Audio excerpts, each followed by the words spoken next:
ಸ್ವಾಗತ.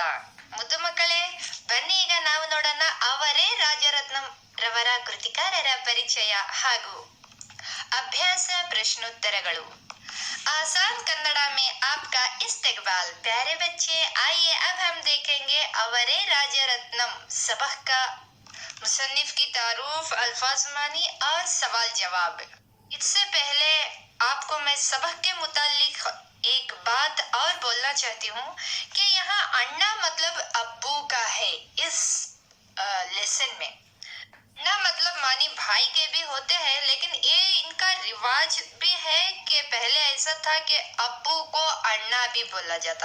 जैसे बाज घरों में या बाज लोग बड़े भाई को दादा बोलते हैं.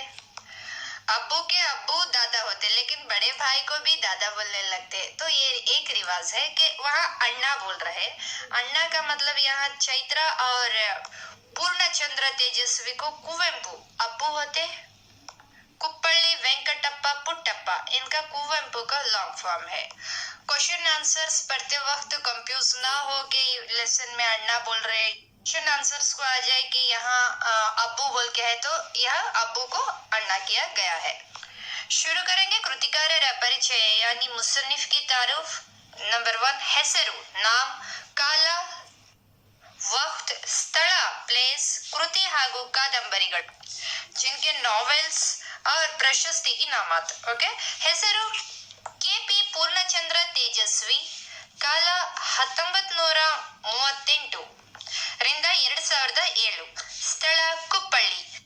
ಕೃತಿಗಳು ಹಾಗೂ ಕಾದಂಬರಿಗಳು ಹುಲಿಯೂರಿನ ರಸಹದ್ದು, ನಿಗೂಢ ಮನುಷ್ಯರು, ಜುಗಾರಿ ಕ್ರಾಸ್, ಚಿದಂಬರ ರಹಸ್ಯ, ಅಲೆಮಾರಿಯ ಅಂಡಮಾನ್ ಮತ್ತು ಮಹಾನದಿ ನೈಲ್, ಅಬಚೂರಿನ ಪೋಸ್ಟ್ ಆಫೀಸು, ತಬರನ ಕಥೆ, ಕಾರ್ವಾಲೋ, ಚಿದಂಬರ ರಹಸ್ಯ, ಅಣ್ಣನ ನೆನಪು ಆಕಾರ ಕೃತಿ. ಪ್ರಶಸ್ತಿಗಳು ಇನಾಮತ್ ಕರ್ನಾಟಕ ಸಾಹಿತ್ಯ ಅಕಾಡೆಮಿ ಪ್ರಶಸ್ತಿ, ಕೇಂದ್ರ ಸಾಹಿತ್ಯ ಅಕಾಡೆಮಿ ಪ್ರಶಸ್ತಿ, ಪಂಪ ಪ್ರಶಸ್ತಿ. अभ्यास मश्क देखेंगे. पदगला अर्थ अल्फाज के मानी. हाथ फैलाना, मांगना, इसको बोलते कन्नड़ा में अंगलाचू. बेडू, बेडू मतलब मांगना. और चिल्लाना, किरिचू, जोरागी कूगु. इनकार करना, छीमारी ಹಾಗೂ ತಿರಸ್ಕಾರ, ಧಿಕ್ಕರಿಸು, ಅಪಮಾನಿಸು. और नुंगी, धोत्रा, पंचे. बेवकूफी, मूर्खतन, डड्डतन.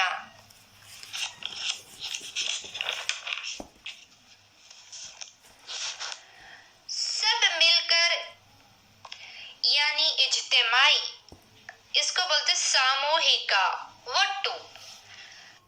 लंगड़ा, हेलवा, कुंटा. कुछ भी समझ में ना आना, अप्रतिभा, ದಿಗ್ಭ್ರಮೆ. ಚುಗ್ಲಿ, ಚಾಡಿ, ಇಲ್ಲದ್ದನ್ನು ಹೇಳುವುದು. ಡಾಂಟನ, ಜೋರು ಮಾಡು, ದಬಾಯಿಸು. बगल में यानी बाजू, क्या बोलते बगलू, पक्के, कंकुड़ा. तवज्जो देना, बोले जैसा करना. ಶಿರಸ ವಹಿಸು, ಹೇಳಿದಂತೆ ಮಾಡು. सुस्ती, काहिली. कामचोर यानी सोमारी, मैगल्ला, आलसी. ರೋಮನ್ 2 ಪ್ರಶ್ನೆಗಳು. ಸವಾಲಾತ್. ಬಿಟ್ಟ ಸ್ಥಳಗಳನ್ನು ನೀಡಿರುವ 4 ಆಯ್ಕೆಗಳಿಂದ ಸೂಕ್ತವಾದುದನ್ನು ಆಯ್ದು ಬರೆಯಿರಿ. बोल रहे हैं कि खाली जगह को दिए गए 4 जवाब में से सही जवाब चुनकर लिखें. नंबर 1 ಅವರೇ ರಾಜರತ್ನ ಗದ್ಯ ಭಾಗದ ಆಕಾರ ಕೃತಿ ಡ್ಯಾಶ್. ಅ ಅಣ್ಣನ ಕನಸು, ಬ ಅಣ್ಣನ ನೆನಪು, ಕ ಅಣ್ಣನ ಮನಸ್ಸು, ಡ ಅಣ್ಣನ ಸೊಗಸು. यहाँ पूछा कि अवरे राजरत्नम सबक का हिस्सा किस नॉवेल से लिया गया है. भाई के ख्वाब, भाई की याद, भाई का दिल, भाई की खूबसूरती, भाई की याद, अण्णन नेनपु. इसका सही आंसर, इसको टिक मार्क डालेंगे और यहाँ लिखेंगे. Next question. ತೇಜಸ್ವಿ ಅವರು ರಾಜರತ್ನಂ ಅವರನ್ನು ಡ್ಯಾಶ್ ಎಂದು ಭಾವಿಸಿದ್ದರು.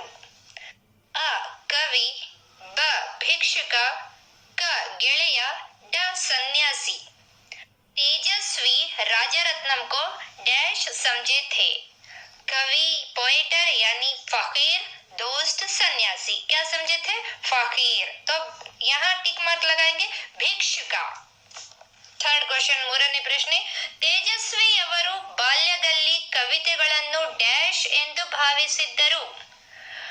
ಕವಿ ಸೃಷ್ಟಿ, ಮಾಯಾ ಸೃಷ್ಟಿ, सहज सृष्टि, मक्कल सृष्टि।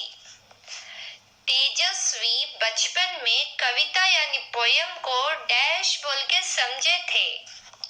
पोइटर ने लिखा हुआ, गायब से आया हुआ, फितरत से आया हुआ, बच्चों ने बनाया हुए। क्या समझे थे? फितरत से आया हुआ, इसको बोलते सहज सृष्टि। लगाएंगे सहज सृष्टि, टिक मार्क लगा के यहाँ लिख दो, यानी यहाँ लिखो सहज ಸೃಷ್ಟಿ ಎಂದು ಭಾವಿಸಿದ್ದರು। ಫೋರ್ತ್ ಒನ್, ಕುವೆಂಪುರವರ ಪ್ರಕಾರ ಭಿಕ್ಷೆ ನೀಡುವುದು ಭಿಕ್ಷುಕರನ್ನು ಡ್ಯಾಶ್: ಅ ಅವಮಾನಿಸಿದಂತೆ, ಬ ತಿರಸ್ಕರಿಸಿದಂತೆ, ಕ ಪ್ರೋತ್ಸಾಹಿಸಿದಂತೆ, ಡ ಗೌರವಿಸಿದಂತೆ। चारवां सवाल, कुवेंपु के मुताबिक खैरात करना फकीरों को डैश: बेइज्जत किए जैसा, नफरत किए जैसा, हौसला अफजा किए जैसा, इज्जत किए जैसा। यह आंसर क्या था? हौसला अफजा किए जैसा, मतलब प्रोत्साहिसिदंते। इसको चुनकर यहाँ लिख दो। अब देखेंगे आगे सवाल जवाब।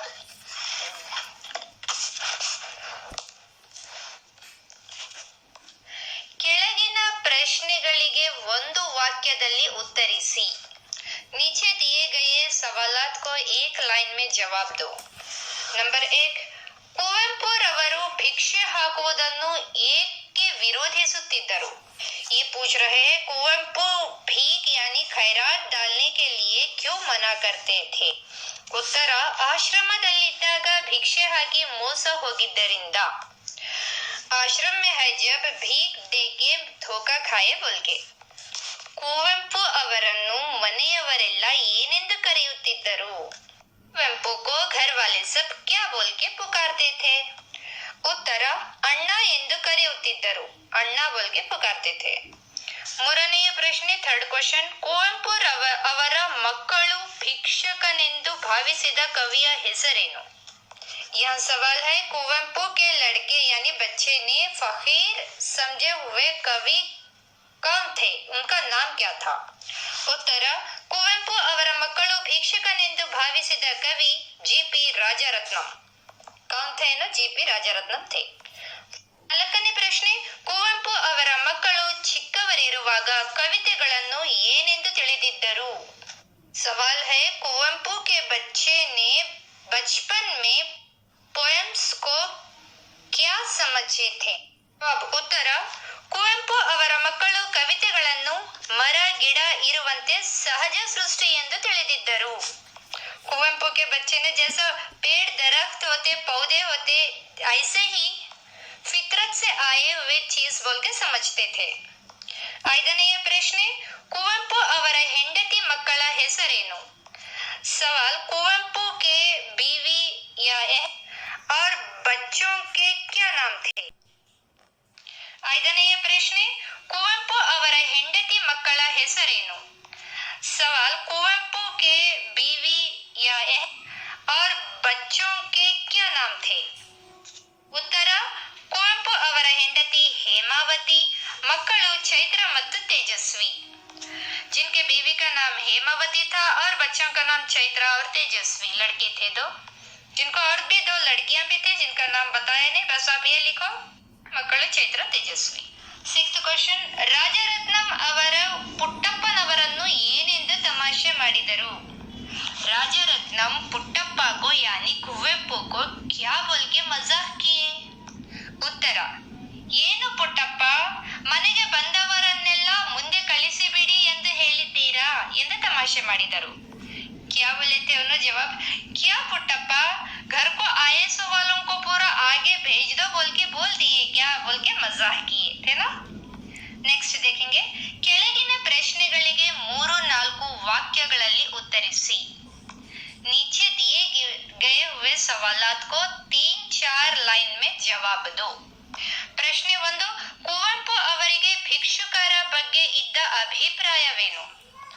कुवेंपू को फकीरों पर क्या राय थी? उन पर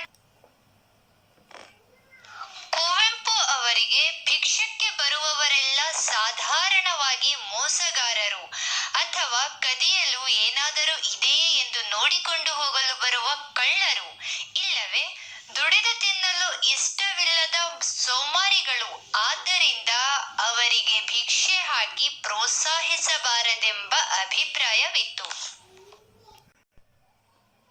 जिसका मतलब है कुवेंपु को भीख मांगने आने वाले अक्सर लोग धोखेबाज है या चोरी करने के लिए कुछ तो है बोल के देख के जाने वाले चोर लोग है या कमा के खाने के लिए पसंद नहीं सो आलसी काहिली के लोग है. इसलिए उनको खैरात दे के उनका हौसला अफजा न करना बोल के उनकी राय थी. ಎರಡನೆಯ ಪ್ರಶ್ನೆ.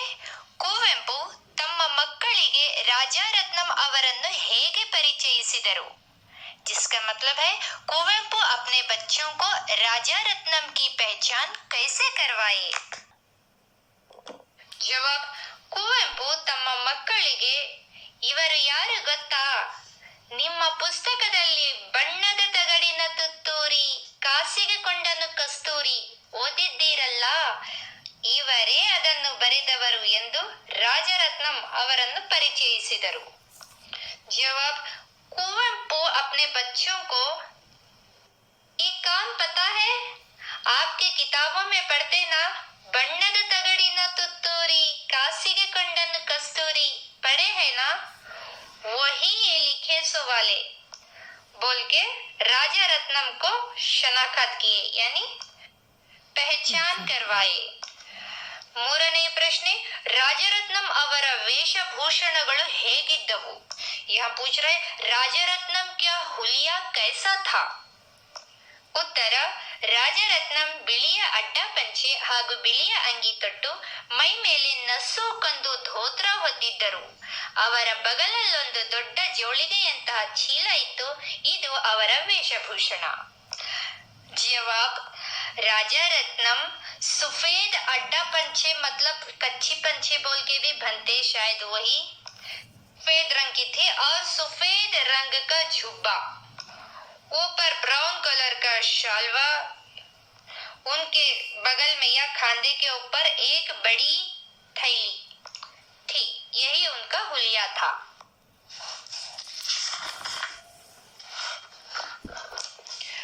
Fourth question. ರಾಜರತ್ನಂ ಬಗ್ಗೆ ಮಕ್ಕಳು ಕುವೆಂಪು ಅವರಲ್ಲಿ ಏನೆಂದು ಚಾಡಿ ಹೇಳಿದರು? राजारत्नम के बारे में बच्चे ने कुवेंपु को क्या बोल के चाड़ी बोल दिए? ಉತ್ತರ.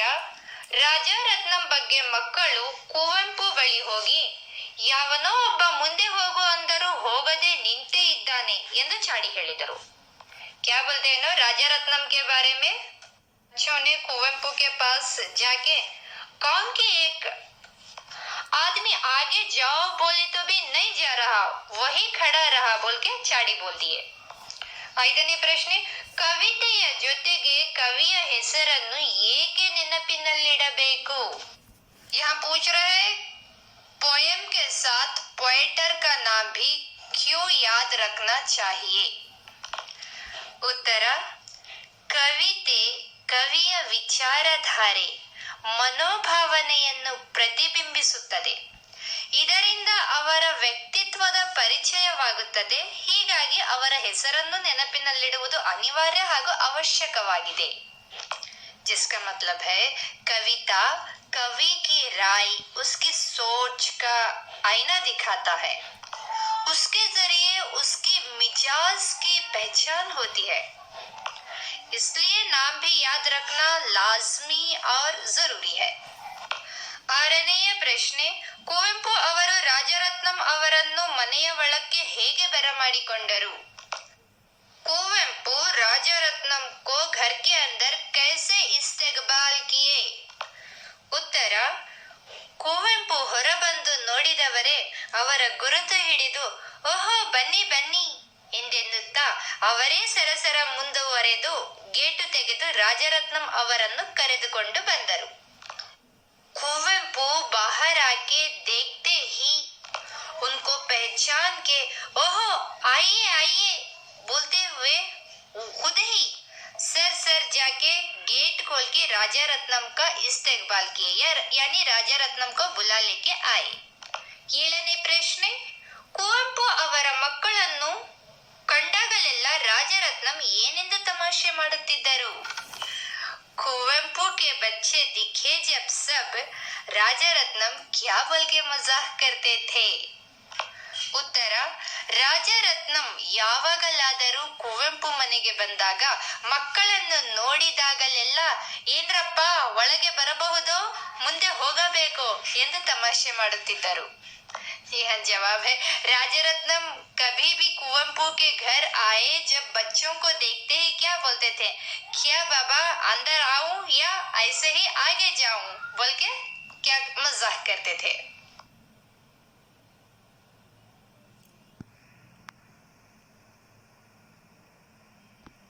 ಕೆಳಗಿನ ಪ್ರಶ್ನೆಗಳಿಗೆ 8-10 ವಾಕ್ಯಗಳಲ್ಲಿ ಉತ್ತರಿಸಿ. नीचे दिए हुए सवालात के 8-10 लाइन में जवाब दो. 1ನೇ ಪ್ರಶ್ನೆ, ಕುವೆಂಪುರವರು ಭಿಕ್ಷೆ ನೀಡಿ ಯಾವ ರೀತಿ ಮೋಸಕ್ಕೆ ಒಳಗಾಗಿದ್ದರು? ಕುವೆಂಪು ಖೈರಾತ್ ದೇಕೆ ಕಿಸ್ ತರೀಕೆ ಸೆ ಧೋಕೆ ಮೇ ಗಯೆ ಥೆ? ಉತ್ತರ, ಕುವೆಂಪು ಆಶ್ರಮದಲ್ಲಿದ್ದಾಗ ಒಮ್ಮೆ ಹೆಳವನಿಗೆ ಭಿಕ್ಷೆ ನೀಡುತ್ತಿದ್ದಾಗ ಆಕಸ್ಮಿಕವಾಗಿ ಸಿದ್ದೇಶ್ವರಾನಂದರು ಅಲ್ಲಿಗೆ ಬಂದರು. ಕೈಕಾಲೆಲ್ಲ ಸೊಟ್ಟ ಮಾಡಿಕೊಂಡು ಕರುಣಾಜನಕವಾಗಿ ಅಂಗಲಾಚುತ್ತಿದ್ದ ಆತ ಸಿದ್ದೇಶ್ವರಾನಂದರನ್ನು ನೋಡಿದ ಕೂಡಲೇ ಸಟ್ಟನೆ ಕೈಕಾಲುಗಳನ್ನು ನೆಟ್ಟಗೆ ಮಾಡಿಕೊಂಡು ಆಚೆ ಓಡಿ ಹೋದನಂತೆ. ಕುವೆಂಪುರವರಿಗೆ ದುಡ್ಡು ಕಳಕೊಂಡಿದ್ದಕ್ಕಿಂತ ಹೆಚ್ಚಾಗಿ ಇಷ್ಟು ದಿನ ಮೋಸಕ್ಕೆ ಒಳಗಾದನಲ್ಲ ಎಂಬ ಸಂಗತಿ ಹೆಚ್ಚು ಬೇಸರವಾಗಿತ್ತು. जिसका मतलब है एक बार कुवेंपु आश्रम में है जब एक लंगड़े को खैरात देते थे, अचानक वहां पे सिद्धेश्वरानंद आ गए. हाथ पैर सब टेढ़े करके मेहरबान होके मांगने वाला वो लंगड़ा सिद्धेश्वरानंदा को देखते ही हाथ पैर सीधे करके बाहर भागने लगा. ये देख के कुवेंपु के पैसा गुमा लिए इससे भी ज्यादा इतने दिन से मैं धोखा गया हूं ना, इस बात का ज्यादा बेजार था. 2ನೇ ಪ್ರಶ್ನೆ, ಕುವೆಂಪುರವರ ಮಕ್ಕಳು ರಾಜರತ್ನಂ ಅವರನ್ನು ಭಿಕ್ಷುಕನೆಂದು ಏಕೆ ಭಾವಿಸಿದರು? ಅದು ಉಂಟು ಮಾಡಿದ ಫಜೀತಿ ಏನು? यह पूछ रहे कुवेंपु के बच्चे राजरत्नम को फकीर बोल के क्यों समझे? मैं हुआ सो फजीती क्या बोले? फजीती मतलब अरे टिप्पल पढ़ना बोलते देखो उस टाइप में. अब क्या फजीती हुई? उत्तर, ರಾಜರತ್ನಂ ಅವರು ಕುವೆಂಪುರವರ ಮನೆಗೆ ಹೋಗಲು ಗೇಟು ತೆಗೆಯಲು ಆಗದೆ ಪ್ರಯತ್ನಿಸುತ್ತಿದ್ದಾಗ ಅದನ್ನು ನೋಡಿದ ಕುವೆಂಪು ಮಕ್ಕಳು ಇವರನ್ನು ಯಾರೋ ಭಿಕ್ಷುಕನೆಂದು ಭಾವಿಸಿ ಮುಂದೆ ಹೋಗಪ್ಪ ಎಂದು ಕೂಗಿದರು. ಹೋಗದೆ ಒಳಗೆ ಬರಲು ಪ್ರಯತ್ನಿಸುತ್ತಿರುವುದನ್ನು ಕಂಡು ಕುವೆಂಪು ಅವರನ್ನು ಚಾಡಿ ಹೇಳಿದರು. ಯಾರೋ ಭಿಕ್ಷುಕ ಮುಂದೆ ಹೋಗಲು ಹೇಳಿದರೂ ಅಲ್ಲೇ ನಿಂತಿದ್ದಾರೆಂದಾಗ ಕುವೆಂಪುರವರು ಹೊರಬಂದು ನೋಡಿದವರೇ ಗುರುತು ಹಿಡಿದು ಓಹೋ ಬನ್ನಿ ಬನ್ನಿ ಎಂದು ಗೌರವಯುತವಾಗಿ ಅವರನ್ನು ಕರೆತಂದರು.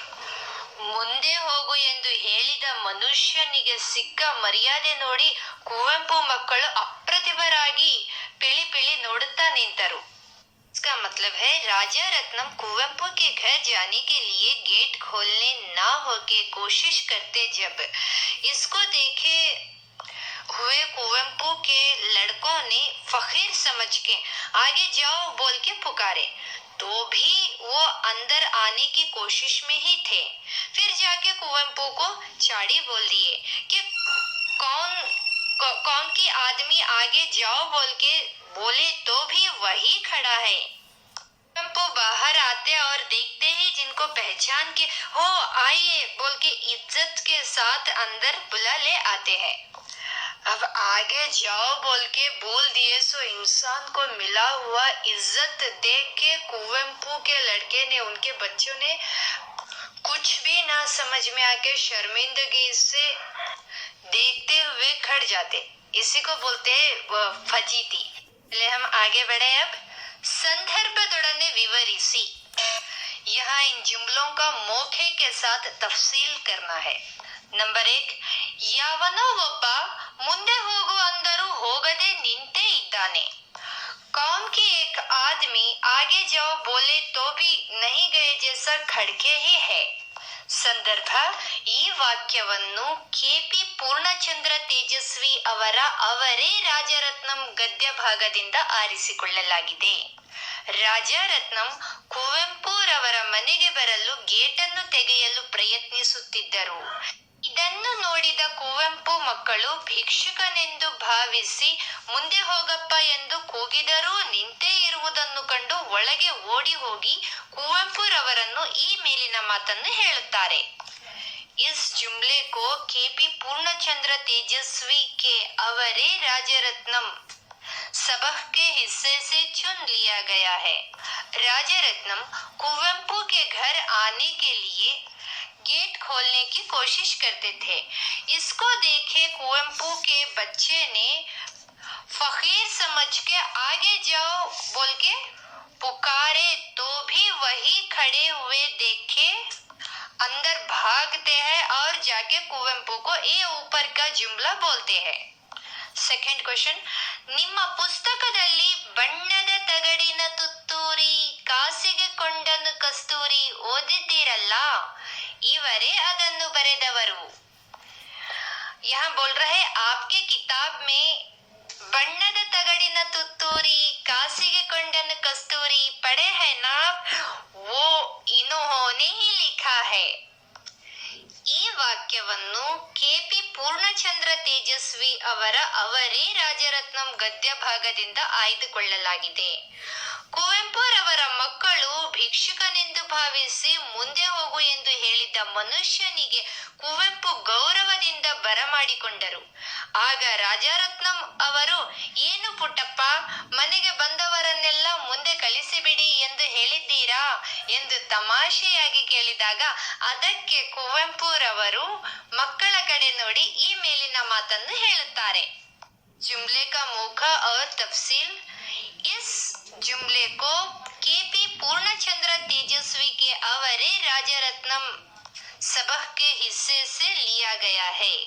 कुवेंपु के लड़के ने फकीर समझ के आगे जाओ बोल के बोले हुए इंसान को कुवेंपु इज्जत के साथ उसका इस्तेकबाल करके बुला ले आते हैं। जब राजा रत्नम बोलते, क्या पुट्टप्पा घर को आने वालों को सब आगे भेज दो बोल के बोल दिए हैं क्या, बोल के मजाक से पूछे। जब उसके जवाब में कुवेंपु अपने बच्चों की तरफ देख के ये ऊपर का जुमला बोल देते हैं। थर्ड क्वेश्चन, ಏನ್ರಪ್ಪ ಒಳಗೆ ಬರಬಹುದೋ ಮುಂದೆ ಹೋಗಬೇಕು।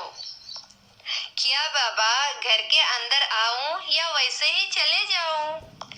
ಸಂದರ್ಭ, ಈ ವಾಕ್ಯವನ್ನು ಕೆಪಿ ಪೂರ್ಣಚಂದ್ರ ತೇಜಸ್ವಿ ಅವರ ಅವರೇ ರಾಜರತ್ನಂ ಗದ್ಯ ಭಾಗದಿಂದ ಆಯ್ದುಕೊಳ್ಳಲಾಗಿದೆ। ರಾಜರತ್ನಂ ಒಮ್ಮೆ ಕುವೆಂಪುರವರ ಮನೆಗೆ ಬರಲು ಗೇಟು ತೆಗೆಯಲು ಯತ್ನಿಸುತ್ತಿದ್ದಾಗ ಮಕ್ಕಳೆಲ್ಲ ಮುಂದೆ ಹೋಗಪ್ಪ ಎಂದು ಹೇಳುತ್ತಾರೆ। ಯಾರೋ ಭಿಕ್ಷುಕ ಹೋಗುತ್ತಿಲ್ಲ ಎಂದು ಕುವೆಂಪುಗೆ ಚಾಡಿ ಹೇಳಿದಾಗ ಹೊರಬಂದು ನೋಡಿದ ಕುವೆಂಪು ಅವರನ್ನು ಗೌರವದಿಂದ ಕರೆದುಕೊಂಡು ಬಂದು ಇವರೇ ರಾಜರತ್ನಂ ಎಂದು ಪರಿಚಯಿಸಿದರು। ಆಮೇಲೆ ಯಾವಾಗಲಾದರೂ ರಾಜರತ್ನಂ ಕುವೆಂಪು ಮನೆಗೆ ಬಂದಾಗ ಮಕ್ಕಳನ್ನು ಕಂಡರೆ ಮೇಲಿನ ಮಾತನ್ನು ತಮಾಷೆಯಾಗಿ ಕೇಳುತ್ತಿದ್ದರು। इस जुमले को केपी पूर्णचंद्र तेजस्वी के अवरे राजरत्नम सबह के हिस्से से चुन लिया गया है। राजरत्नम एक मर्तबा कुवेंपु के घर को आने के लिए गेट खोलने की कोशिश करते वक्त सब बच्चे ने आगे जाओ बोल के पुकार देते हैं। कौन के फकीर आगे जाओ बोले तो भी नहीं गए बोल के कुवेंपु को चाड़ी बोले। जब बाहर आके कुवेंपु देखते और उनको पहचान के इज्जत के साथ अंदर बुला लेके आते और यही है राजा रत्नम बोल के बच्चों से मुलाकात कराते। बाद में कभी भी राजा रत्नम कुवेंपु के घर आए, जब बच्चों को देखे ये ऊपर का जुमला मजाक से पूछते थे। प्यारे बच्चों, ये है आज का सबक। फिर मिलेंगे अगली क्लास में। जब तक के लिए धन्यवाद। जुड़े रहे।